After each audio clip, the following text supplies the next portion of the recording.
अस्सलाम वालेकुम नाजरीन आज की इस वीडियो में हम बात करेंगे ड्रामा अर्तुगरुल गाजी के सीज़न 4 की एपिसोड नंबर 10 के बारे में। उम्मीद करता हूँ आप दोस्तों को आज का एपिसोड ज़रूर पसंद आएगा। तो चलिए शुरू करते हैं।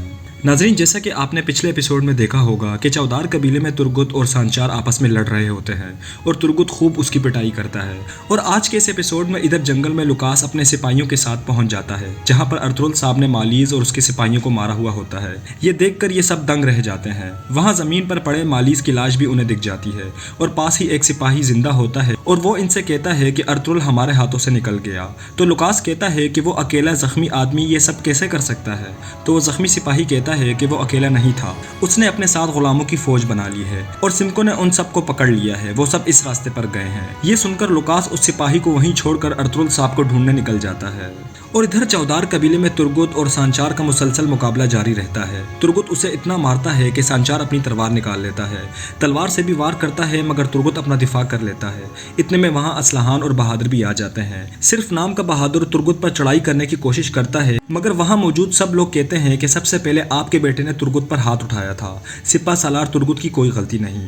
खैर फिर सब सिपाही तुर्गुत के हक में नारेबाजी करते हैं। ये सब देखकर बहादुर गुस्से से आग बगोला हो रहा होता है मगर करे भी तो क्या करे।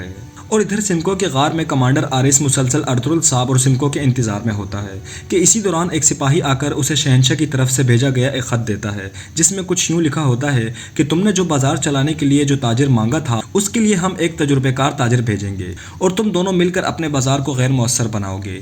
जब तुर्क थक कर हार जाएंगे तब हम अपनी फौज के साथ आएंगे और उन्हें झड़ से उखाड़ फेंकेंगे।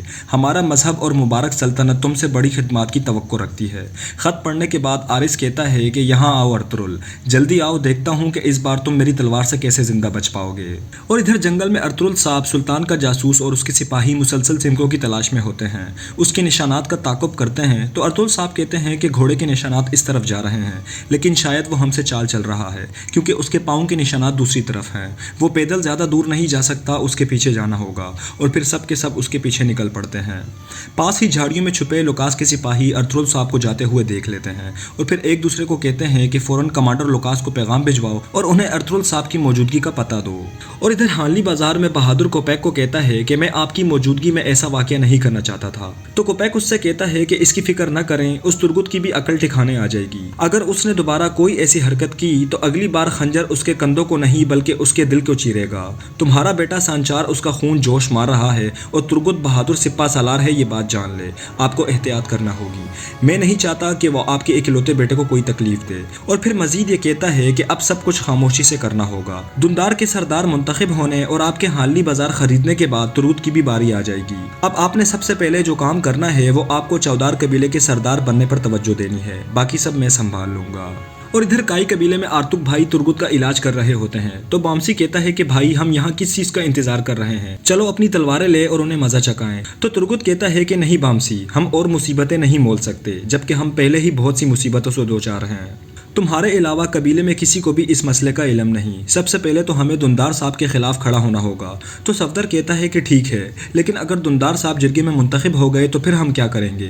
तो बामसी कहता है कि हम अपना फैसला अभी कर लेते हैं ताकि हमें पता हो कि उस सूरत में हमें क्या करना होगा। तो तुर्गुत उससे कहता है कि चाहे जो कुछ भी हो जाए, सूरज मशरिक के बजाय मगरिब से निकलना शुरू हो जाए, हम यहाँ से नहीं जाने वाले। अर्तुगरुल भाई का इंतकाम लिए बगैर हम पर हर सांस हराम है। जब तक उन बदमाशों को धूल न चटा लें तब तक हम चैन की नींद नहीं सोएंगे।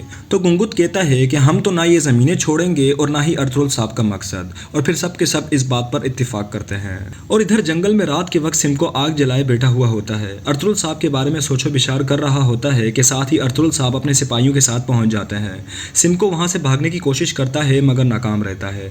जब समझ जाता है कि अब भागना मुश्किल है तो फिर कहता है कि अर्तुगरुल साहब हम फिर से मिल गए।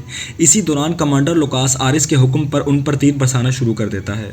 सबसे पहला तीर सिमको को आकर लगता है और फिर अर्तुगरुल साहब के जानेबाजों का मुकाबला लुकास के सिपाहियों के साथ शुरू हो जाता है। काफ़ी वक्त तक ये मुकाबला जारी रहता है। यार कौन खड़ा हो कलमे की ताकत के आगे, गिरते हैं शाह सवार ही मैदान जंग में। अरे गिरते हैं शाह सवार ही मैदान जंग में, वो तिफल ही क्या गिरे जो घुटनों के बल जले। देखते ही देखते लुकास के दस्ते का जोर तोड़ देते हैं। सिमको भगोड़ा फिर से वहां से भागने में कामयाब हो जाता है, लेकिन कमांडर लुकास अर्तुगरुल साहब के कब्जे में आ जाता है। तो सुल्तान का जासूस कहता है कि अर्तुगरुल साहब सिमको भाग गया है। وہ اپنی جان بچانے کے لیے آپ کو سب کچھ بتانے کے لیے تیار تھا۔ تو ارطغرل صاحب کہتے ہیں کہ فکر نہ کرو، اب یہ ہمیں سب کچھ بتائے گا۔ اور ادھر چاودار قبیلے میں اسلحان نے اچھی خاصی چھترول جاری رکھی ہوتی ہے نام کے بہادر کی۔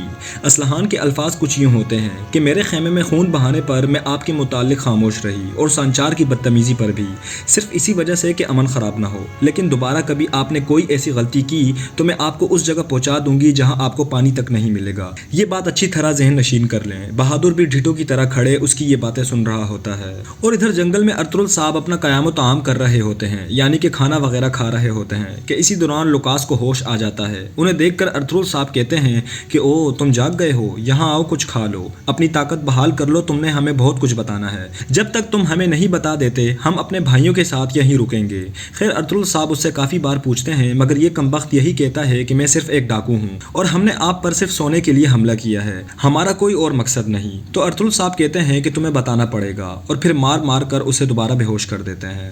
اور دوسری طرف کائی قبیلے میں صبح کے وقت جرگہ شروع ہو جاتا ہے تو دندار کہتا ہے کہ میرا فیصلہ حتمی ہے کہ ہانلی بازار ترک سردار کو بیچا جائے گا، جس کی امیر سعد الدین کوپیک نے بذات خود تصدیق کی ہے۔ اس کے بعد میں اپنے بھائی گندوگدو اور سنگرتکین کے قبائل سے اپنے قبیلے کا اتحاد کروں گا۔ تو سردار کہتے ہیں کہ آپ کی سوچ اچھی ہے، مگر ان میں سے ایک بولتا ہے کہ آرتک بھائی کا کون سا راستہ ہے؟ تو آرتک بھائی کہتے ہیں کہ میرا راستہ للکار، پکار، صبر، کوشش اور مبارک جدوجہد کا راستہ ہے۔ میرا راستہ ارطغرل صاحب کے مقصد کو زندہ اور تابند رکھنا ہے، لیکن دندار صاحب کے فیصلے میں ہمارے قبیلے کو کوئی فائدہ نہیں۔ تو کافی سارے سردار ان کی بات سے بھی اتفاق کرتے ہیں۔ تو حائمہ خاتون یہ سب سن کر کہتی ہیں کہ معزز سرداروں، آرتک بھائی اور دندار نے اپنی کارروائی پیش کر دی ہے، باقی اب آپ پر ہے کہ سردار کے طور پر اپنا حتمی فیصلہ دیں، جو بھی نتیجہ نکلتا ہے یہ ہمارے قبیلے کے لیے مفید ہو۔ اور ادھر جنگل میں صبح کے وقت ارطغرل صاحب لوکاش کو ہوش میں لاتے ہیں اور پھر اس سے تفتیش کرنا شروع کر دیتے ہیں، مگر لوکاس اسے کچھ نہیں بتاتا۔ لاتوں کے بھوت باتوں سے نہیں مانتے۔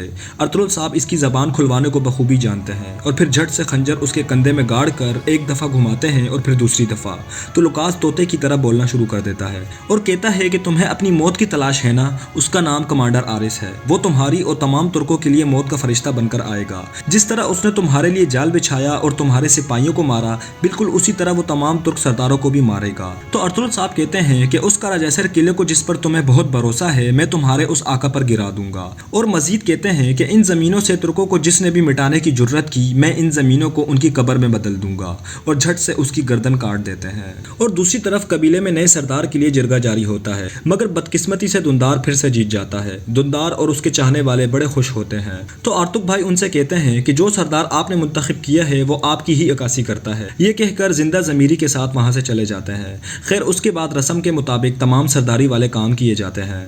اور ادھر جنگل میں ارطغرل صاحب اس جاسوس سے کہتے ہیں کہ اب فوراً روانہ ہونے کا وقت ہے، آرس میری غیر موجودگی کا فائدہ اٹھا کر قبیلوں میں انتشار نہ پیدا کر دے، ہمارے پاس ضائع کرنے کے لیے وقت نہیں۔ تو وہ جاسوس کہتا ہے کہ ارطغرل صاحب اب آپ کو سب کچھ پتہ چل گیا ہے، اب آپ کیا کرنے والے ہیں؟ تو ارطغرل صاحب کہتے ہیں کہ اب فتح کا دروازہ ہمارے لیے کھل گیا ہے، میں آرس کی جان لے کر اس کی لاش شہنشاہ کی طرف روانہ کروں گا، اگر ضرورت پڑی تو میں قراجیسر قلعے کی اینٹ سے اینٹ بجا دوں گا۔ تو وہ سلطان کا جاسوس کہتا ہے کہ میں آپ کے لیے معلومات اکٹھی کرنے کے لیے قلعے میں سرایت کر جاؤں گا۔ ارطغرل صاحب یہ بات یاد رکھیں کہ میں اپنی آخری سانس تک آپ کے ساتھ رہوں گا۔ پھر دونوں ایک دوسرے سے ملتے ہیں۔ اس کے بعد یہ جاسوس اپنے سپاہیوں سے کہتا ہے کہ بغیر کسی تاخیر کیے ایلبی کی طرف جاؤ، انہیں اطلاع دو کہ ارطغرل صاحب خیر خیریت سے آ رہے ہیں۔ یہ کہہ کر یہ سب وہاں سے نکل جاتے ہیں۔ اور دوسری طرف آرس سمکو اور ارطغرل صاحب کے انتظار میں ہوتا ہے کہ اسی دوران ایک سپاہی آ کر کہتا ہے کہ جناب ہم راستہ دیکھ رہے ہیں، ابھی تک کوئی نظر نہیں آیا، ہم مسلسل انہی کی راہ دیکھ رہے ہیں۔ تو یہ سن کر آرس بہت زیادہ غصے کا اظہار کرتا ہے اور اسے واپسی اپنے مورچے پر بھیج دیتا ہے۔ تو ناظرین یہاں پر آج کے اس ایپیسوڈ کا اختتام ہو جاتا ہے۔ امید کرتا ہوں آپ دوستوں کو آج کا ایپیسوڈ ضرور پسند آیا ہوگا۔ اپنی قیمتی رائے ہمیں کمنٹس باکس میں ضرور دیجیے گا۔ آج کے لیے اتنا ہی، اگلی ویڈیو تک کے لیے اللہ حافظ۔